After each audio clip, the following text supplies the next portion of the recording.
কেন দালালি বসছে দালাল মানুষের গোলামি করার জন্য মেম্বারে বসছে ওর পিছনে নামাজ পড়া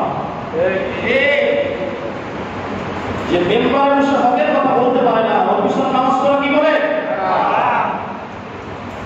মানুষকে ভয় করে যে নামাজ আদায় করে ওর পিছনে নামাজ